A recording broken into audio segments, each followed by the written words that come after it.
بسم الله الرحمن الرحيم والصلاة والسلام على أشرف المرسلين. Salam alaikum, bonjour tout le monde. Aujourd'hui, on va voir ensemble une vidéo sur le module domotique pour première année master électronique des systèmes embarqués, sujet de l'université Mohamed Boudiaf Msila, l'année 2019-2020. On va commencer par les questions de cours sur 6 points. On vous demande de donner une définition de la domotique, puis citer 3 domaines d'application. Donner une définition de la domotique, puis citer 3 domaines d'application. La question numéro 2, on vous demande de citer les 3 éléments du triangle de feu, puis expliquer brièvement le principe de fonctionnement d'un détecteur de fumée ionique.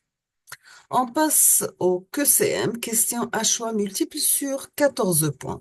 On vous demande de cocher la ou bien les bonnes réponses.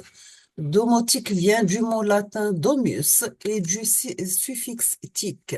Le mot domotique signifie confort, ou bien sécurité, ou bien maison, ou bien automatique. Si vous avez un son de fréquence F égale à 100 Hz, est-ce que c'est un son aigu, ou bien son grave, ou bien son médium, ou bien hyper son?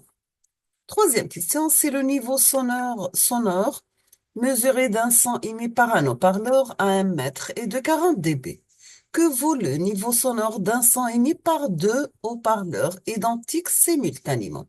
Est-ce que c'est 80 décibels, ou bien 20 décibels, ou bien 43 décibels, ou bien 37 décibels? Maintenant, pour une paroi de masse donnée lorsque la fréquence du son incident est doublée, l'indice d'affaiblissement acoustique, est-ce qu'il va augmenter de 4 décibels, ou bien augmente de 2 décibels, ou bien il va diminuer de 4 décibels, ou bien diminuer de 2 décibels? Cinquième question, généralement dans un bâtiment, la vitesse de renouvellement de l'air ne doit pas dépasser 0,2 mm par seconde, parce que c'est une vitesse, 0,72 km par heure, ou bien 2 mètres par seconde, ou bien 7,2 mètres par seconde.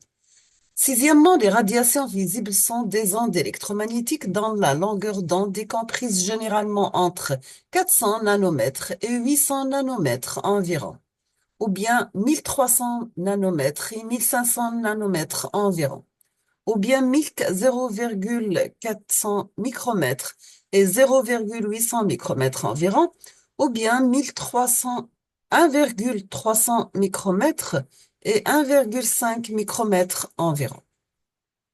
Septième question, vous avez dans un système de sécurité incendie, SSI, le centralisateur de mise en sécurité incendie permet d'assurer les fonctions suivantes. Vous avez la gestion des issues de secours, vous avez le compartimentage, le désenfumage, diffusion de l'arme sonore. Huitièmement, dans le système de sécurité incendie, SSI, le système de détection incendie est composé des éléments suivants. Est-ce que vous avez détecteur automatique, ou bien unité de gestion d'alarme, ou bien diffuseur sonore, ou bien déclencheur manuel?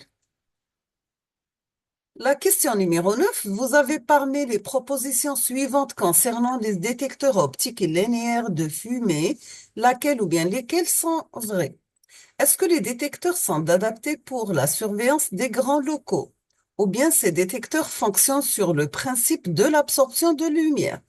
Ou bien plus l'émetteur est proche du récepteur, plus la sensibilité est mauvaise. Donc, ou bien ces détecteurs sont plus coûteux que les détecteurs de chaleur. 10. En comparaison avec les détecteurs de flammes, les détecteurs d'incendie par la chaleur ont un taux de fausse alarme très élevé, ou bien un temps de réponse plus lent, ou bien un taux de fausse alarme très petit, ou bien un taux de réponse plus rapide. La question numéro 11, la perception de la lumière est un des sens les plus importants de l'homme. Le confort visuel dans un local dépend aux paramètres suivants. Est-ce que la volumétrie du local, ou bien aux facteurs physiologiques, ou bien l'éclairement, ou bien aux facteurs psychologiques? 12, vous avez les détecteurs optiques de flammes sont composés d'un capteur très sensible au rayonnement. Est-ce que aux infrarouges, ou bien aux rayons X, ou bien rayons gamma, ou bien l'ultraviolet? La question numéro 13, vous avez lorsque le transfert de chaleur dans un matériau s'accompagne d'un transfert de masse, ce mode est appelé transfert par rayonnement, ou bien transfert par convection, ou bien transfert par conduction, ou bien transfert par évaporation. La question numéro 14, vous avez un détecteur de fumée ionique contient une chambre constituée de deux électrodes et d'un composant radioactif.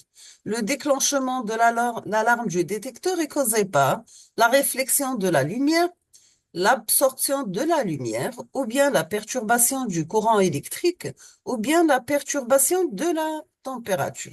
On passe la correction. On va commencer par la question de cours. Donc, le terme domotique vient de domo, domus en latin qui veut dire maison, éthique pour automatisme. Ensemble des techniques permettant de gérer localement ou bien à distance les équipements de la maison, intelligence centralisée.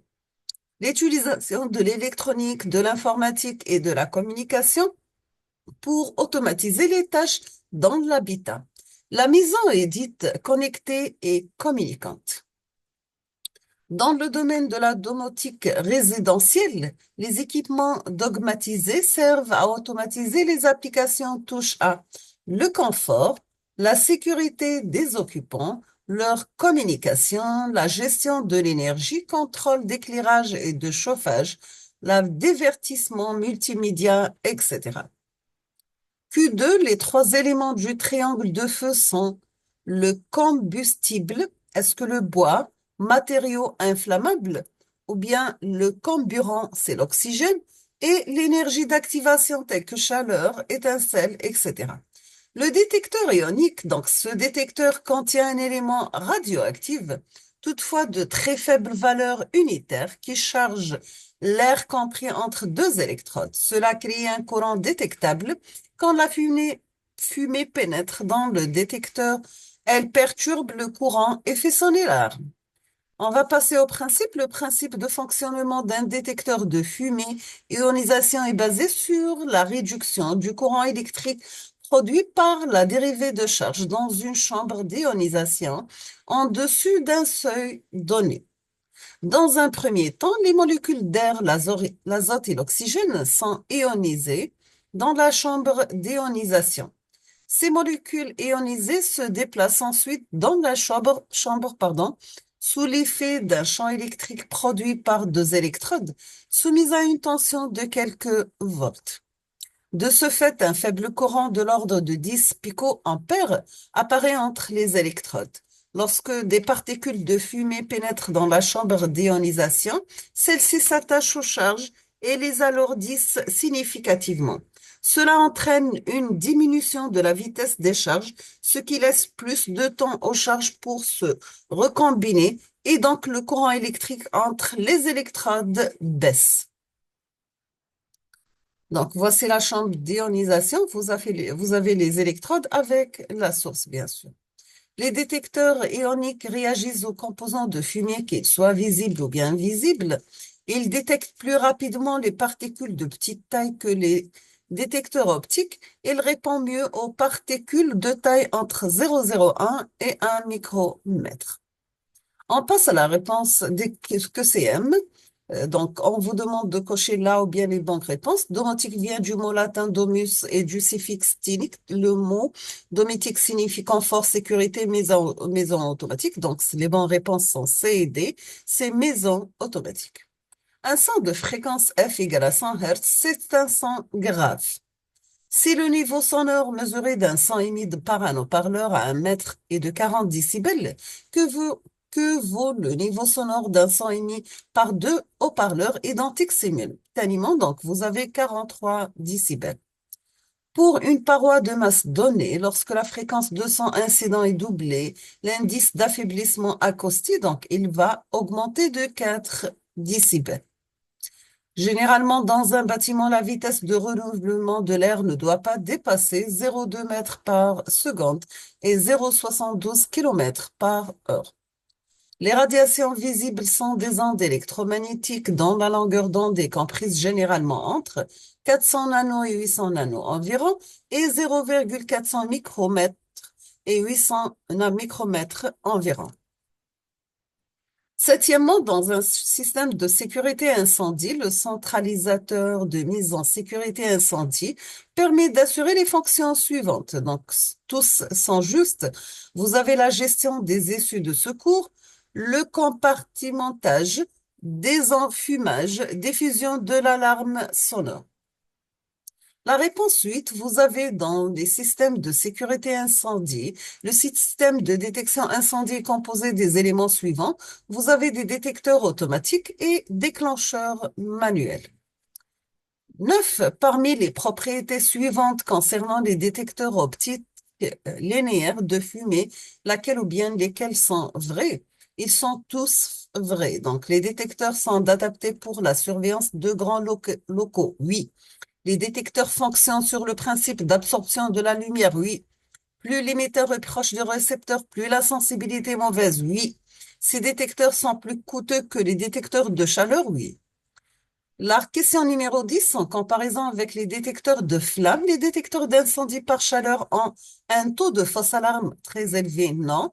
Un taux de fausse alarme très petit, oui. Un temps de réponse plus lent, oui. Un temps de réponse plus rapide, non. 11. La perception de la lumière est un des sens les plus importants de l'homme. Le confort visuel dans un local dépend aux paramètres suivants.